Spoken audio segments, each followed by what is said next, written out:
Tara, ano tayo, kwento about sa life ko pag sa pag-race. Ito yung mga pinag-aaralan ko.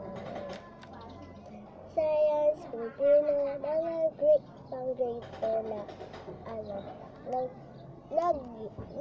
nag-vlog ako, kasi wala ko lang ngayon, mag-vlog kasi sana i-follow niyo ako, ewan, nanalo naman ako sa,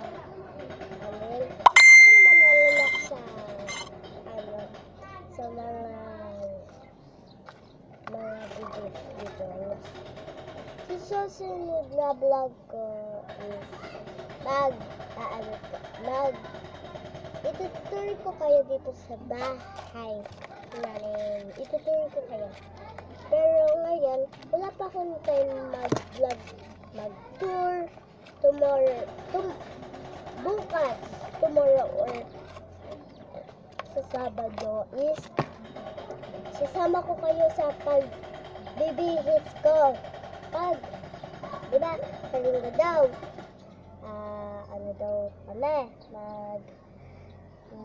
mag-SM kami sa linggo at isama ko kayo pagbibihis ko at pag alis namin, dun ako magbabay sa inyo.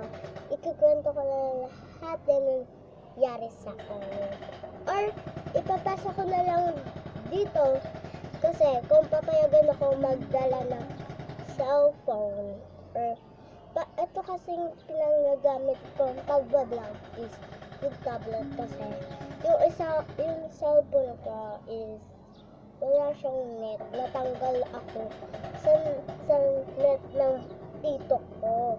Natanggal ko siya. Bigla siya natanggal. Biglang tumanggal. Kaya, ayun na. Doon na siya natanggal guys. Kaya, kung makikita niyo man tong vlog ko, sana i-follow na ako sa YouTube. Nabalikan ko kayo mamaya pag magbibis na ako pag pupunta na sa school. Magbabay na ako dun pag pupunta na ako sa school. Pag wala kaming pasok, itutuloy ko yung pag-vlog ko. Sige, bye-bye. Mamaya na. Huwag kalimutan mag-subscribe, like and comment na videos na gusto